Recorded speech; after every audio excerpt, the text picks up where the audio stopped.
Salut la famille, j'espère que vous allez bien. Tout d'abord, un grand merci à toutes les personnes qui se sont abonnées à notre première vidéo. Franchement, ça fait super plaisir. Merci pour la force. Aujourd'hui, si on est là dimanche 15 h, c'est tout simplement pour parler du serpent des blés.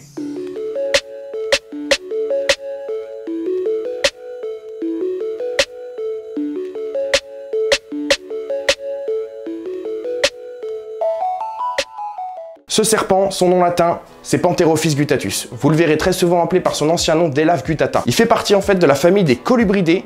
Il a une espérance de vie en moyenne de 12 à 15 ans et il n'y a pas de législation en vigueur, tout simplement parce que c'est pas un serpent qui est venimeux, donc il n'y a pas de certificat de capacité à avoir. Ce serpent, il est originaire d'Amérique de l'Est, souvent en région rocheuse et forestière. Il est long et fin au niveau de sa morphologie, avec une tête qui est ovale. Le sexage de ce spécimen, même de tous les serpents en général, se fait par sonde, tout simplement parce qu'en fait, il n'y a pas de dimorphisme sexuel apparent. C'est-à-dire qu'il n'y a pas de différence physique entre un mâle et une femelle, contrairement à nous par exemple.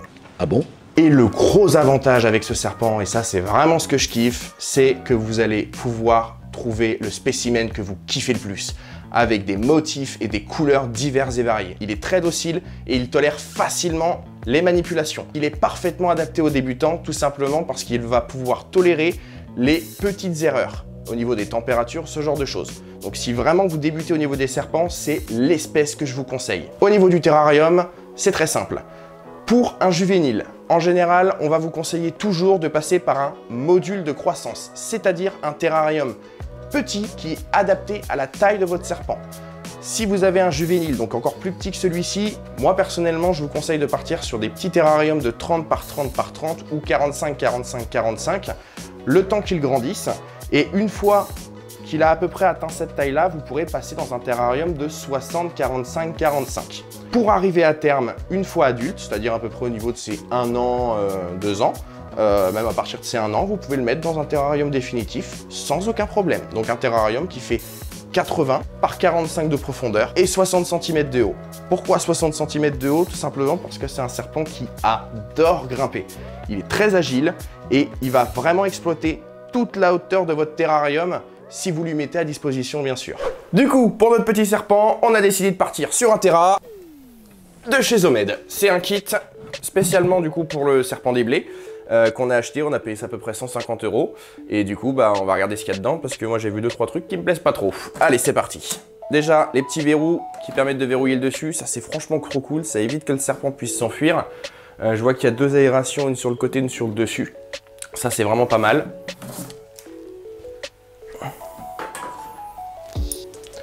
Alors à l'intérieur, première chose que je vois, première chose qui me plaît pas, ça, les plantes en plastique, ça dégage.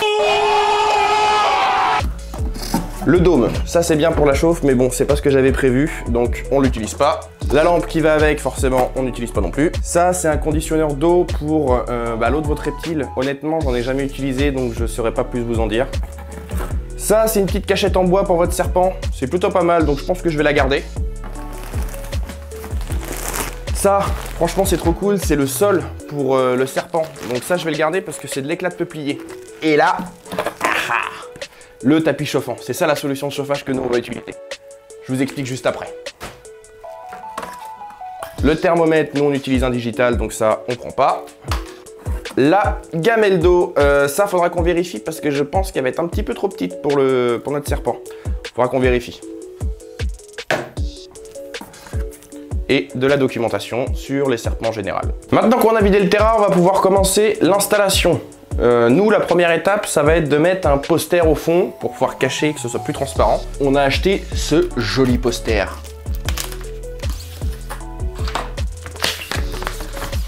Regardez-moi ça, comment c'est trop beau! C'est dégueulasse! Mais non, je déconne, je vais pas prendre ce côté-là. Voilà, l'autre côté, il est tout noir. C'est mieux quand même, le tout noir. Concernant le collage, aussi, on a acheté de la colle. Je vous avoue, j'ai jamais collé ces trucs-là. Franchement, on va rigoler. Ok. Donc, je vais commencer par appliquer la colle. Et à la limite, ce que je vais faire, c'est que je vais le coller, puis on se retrouve juste après. Allez, à tout de suite.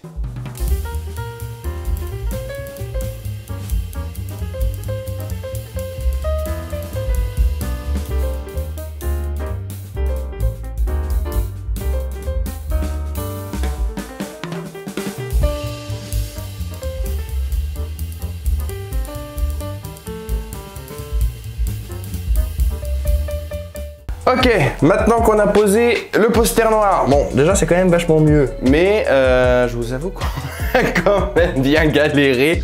Pour la suite du coup, première étape, ça va être l'installation donc du tapis chauffant qu'on a mis de côté juste avant, et ce qui va avec le tapis chauffant qui va permettre d'éviter une surchauffe, tout simplement pour lui indiquer quand se couper. Il faut utiliser du coup un thermostat. C'est lui qui va gérer en fait la température, quand couper et quand allumer le tapis chauffant. On va installer ça.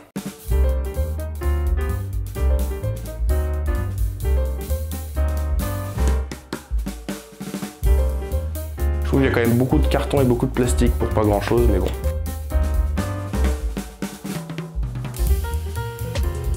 Alors, on a donc le tapis chauffant. Ça, c'est quelque chose en fait qu'on décolle.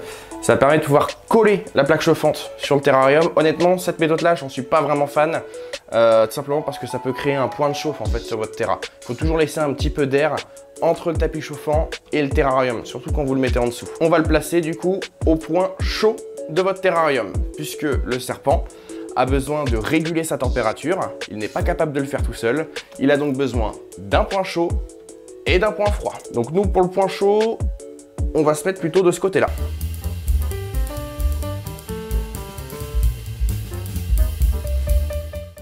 Comme je vous disais, en complément du tapis chauffant, on va avoir besoin du coup forcément du thermostat. C'est lui qui va indiquer quand la température est atteinte et quand il faut couper le tapis chauffant pour éviter que le terrarium monte à 30 degrés et que le serpent, ce soit fini.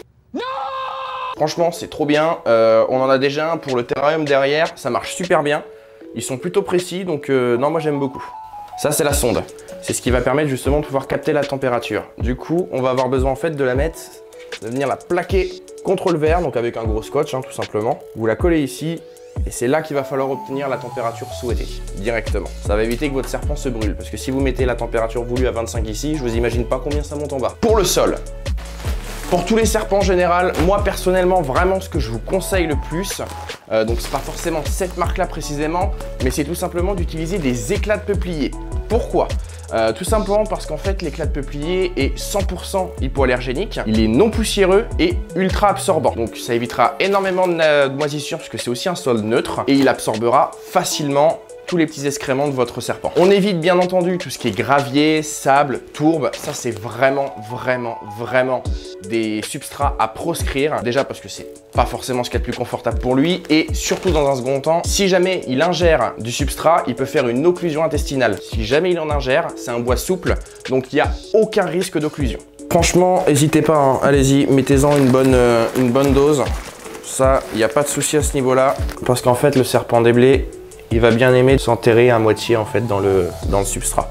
Une fois qu'on a mis le sol, la suite c'est quoi? C'est la déco. C'est là où vous allez vous faire kiffer, c'est là où vous allez pouvoir laisser libre cours à votre imagination et faire un petit peu ce que vous voulez. Moi de mon côté, pour le décor, j'ai prévu quelques accessoires. Alors, déjà, les racines. Honnêtement, moi je vous conseille vraiment de mettre des grosses racines comme ça dans votre terra. Vous allez voir votre serpent, il va grimper dessus. C'est un serpent qui est très agile, il aime beaucoup grimper, donc si vous voulez le faire kiffer, mettez-lui des grosses racines comme ça. Il va être aux anges.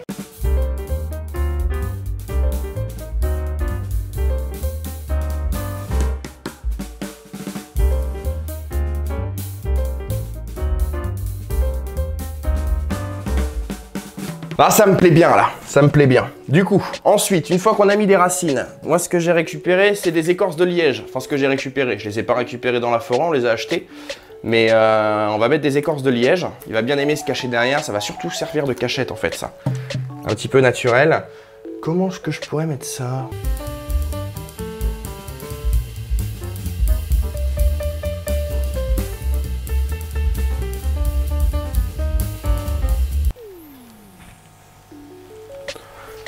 Ça me paraît pas mal du tout, ça.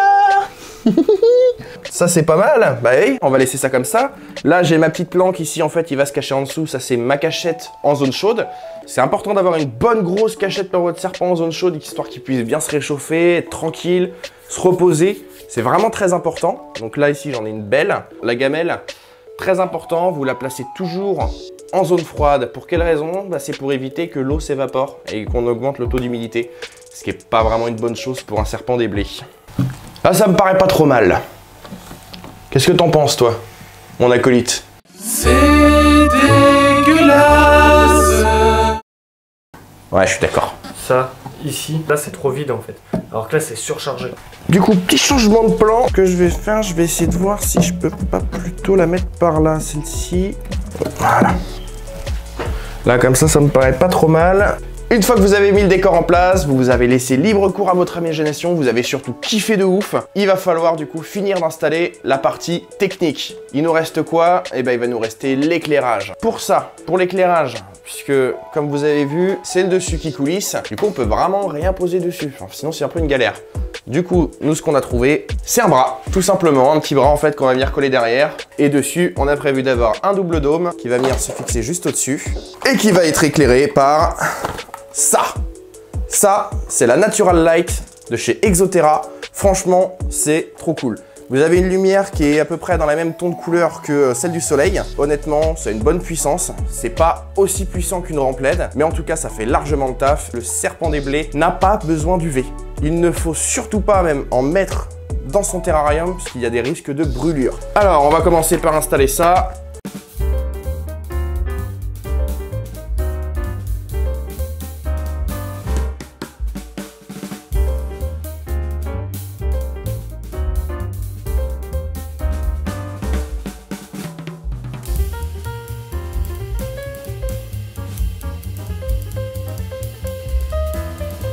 Et voilà, une fois que ça s'est fixé, ça bouge pas. Je viens de visser. Et puis il n'y a plus qu'à installer le dôme. Donc on va faire ça. Hop. Qu'est-ce qu'il est en train de... Oh putain, il est en train de tout décoller derrière. Ok, du coup, le pied, du coup, c'est bon, ça s'est fixé. Je vous avoue, on a eu une grosse galère. C'est juste qu'on l'a fixé directement sur le fond et ça s'est décollé. On a réussi à le fixer quand même. Ça, je vais pouvoir venir le fixer. Voilà. Parfait. Donc une fois qu'on a mis les lampes, l'éclairage, ce qu'on va faire, c'est qu'on va passer à tous les branchements. La première chose à brancher, du coup, c'est le thermostat. Ok, donc voilà, c'est bon. Moi, j'ai fait mon réglage dessus. Donc j'ai fait en sorte que, pour le moment, la température de jour... ce sera donc 28-29 et la nuit pareil. Une fois qu'on a dépassé la première année, si vraiment vous souhaitez faire une chute de température, c'est pas obligatoire, vous pouvez la faire pas plus de 3 degrés en dessous. Une fois que tous les branchements sont faits, ça y est, c'est terminé, votre terrarium est prêt. On va pouvoir le refermer et maintenant il n'y a plus qu'à patienter que les températures soient bonnes et on pourra mettre le serpent. Un petit instant déjà pour vous remercier pour toutes les vues que vous avez fait sur notre première vidéo. Franchement, on s'attendait vraiment pas à ça. Ça fait super plaisir. Si toi aussi de ton côté tu kiffes notre délire et t'as envie d'avoir d'autres nouvelles vidéos, appuie sur le bouton s'abonner. Appuie sur la petite cloche, tu recevras une petite notification lors des prochaines vidéos. Vraiment, si cette vidéo-là t'a fait kiffer, appuie sur le pouce bleu. Ça va vraiment nous aider. On a vraiment besoin de ça. Merci à toi la famille. Pour nous, toutes nos températures, elles sont bonnes. On a tout mis en place. On va pouvoir passer à l'introduction du serpent. C'est parti.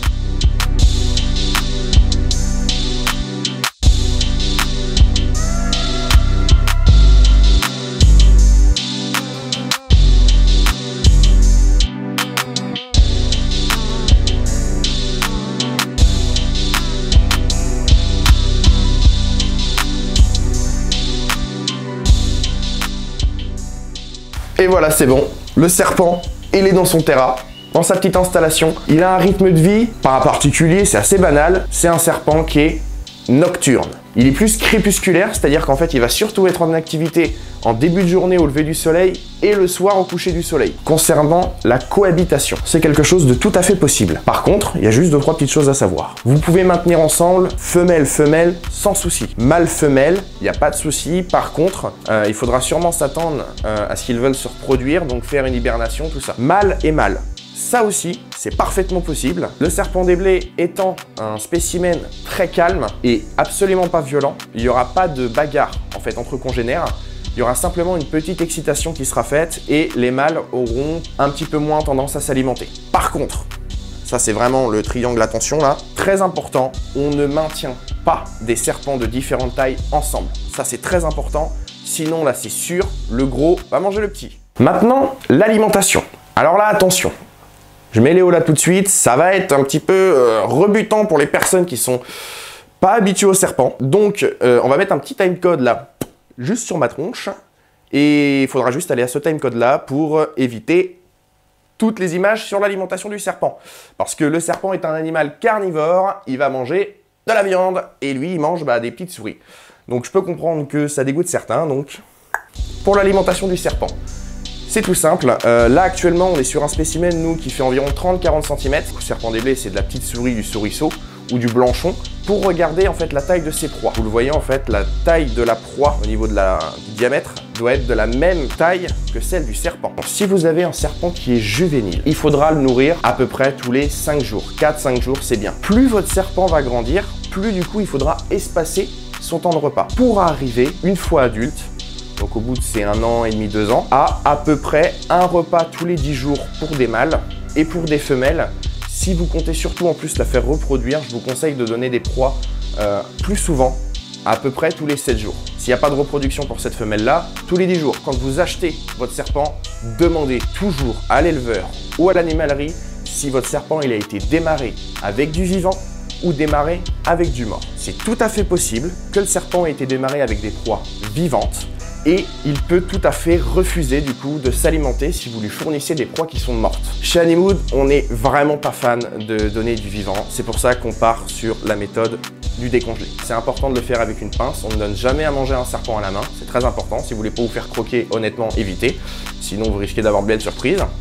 Et donc, c'est tout simple, hein. On agite la proie juste devant le serpent. Et vous allez voir, il attaque. Maintenant, on va passer côté reproduction. Elle se fait à partir du moment où le serpent a atteint sa maturité sexuelle. Elle est atteinte à peu près aux alentours des 1 an, 1 an et demi. Personnellement, je préfère attendre au moins 1 an et demi, 2 ans, comme ça on est sûr, il n'y a aucun problème. Pour qu'il puisse se reproduire, il va falloir forcément, ça c'est obligatoire, passer par une étape d'hibernation. C'est-à-dire qu'en fait, on réduit la durée d'éclairage pendant l'hiver pour complètement l'éteindre. Et ensuite, au bout d'1 mois ou 2, on rallume l'éclairage petit à petit, on augmente la durée pour revenir à une durée classique de 12 heures. Ça, c'est l'hibernation. Pendant toute cette période-là, ils dorment, ils ne s'alimentent pas, et ensuite, ils vont pouvoir se reproduire. Une fois que la reproduction est faite, vous aurez donc forcément la période de gestation, la période où la femelle garde les œufs en elle. Ça, c'est à peu près équivaut à environ 40 jours. Et une fois qu'elle a pondu ses œufs, du coup, vous pouvez les récupérer, les mettre dans une petite boîte avec de la sphène un petit peu humide. C'est une espèce de mousse naturelle qui garde bien l'humidité. Vous mettez vos petits œufs à l'intérieur et vous les laissez en incubation à peu près 28 degrés pendant une durée d'environ 60 jours. Et c'est là que vous verrez les premiers bébés naître. Et voilà, nous, tout est prêt. Du coup, forcément, le terrain, il va pas rester ici parce qu'il prend de la place. On va le mettre à son emplacement définitif juste là. Et ça, grâce à la magie du montage, vous le verrez pas, ça se fait maintenant. Et voilà. Maintenant qu'on a téléporté le terrain à son emplacement définitif, j'ai un dernier point à aborder avec vous les amis. C'est l'entretien. Ça, c'est très important. La première chose à savoir, c'est le bac d'eau de votre serpent. Il va falloir le changer tous les jours. C'est important. C'est pour éviter d'avoir une petite pellicule toute fine en fait sur votre eau. Les serpents n'aiment pas ça du tout. Donc changez-la tous les jours. Au moins tous les 2 jours si c'est pas possible pour vous tous les jours. Votre serpent, après l'avoir alimenté, il va faire des petites crottes au bout de 2-3 jours. Et il va faire pipi aussi. D'ailleurs, petite chose à savoir, les serpents font pipi solide. C'est de l'urée qui sort. Une fois qu'ils ont fait leurs petits excréments, enlevez-les. Prenez un petit sopalin, vous le prenez et vous le jetez. Terminé. Et bien entendu, le dernier point à savoir, c'est de faire un gros changement donc de toute la litière de votre terrarium au moins une fois tous les mois, tous les 2 mois. Ça, c'est très important. Vous renouvelez complètement et puis en plus, ça vous permet de changer le décor de votre terrain.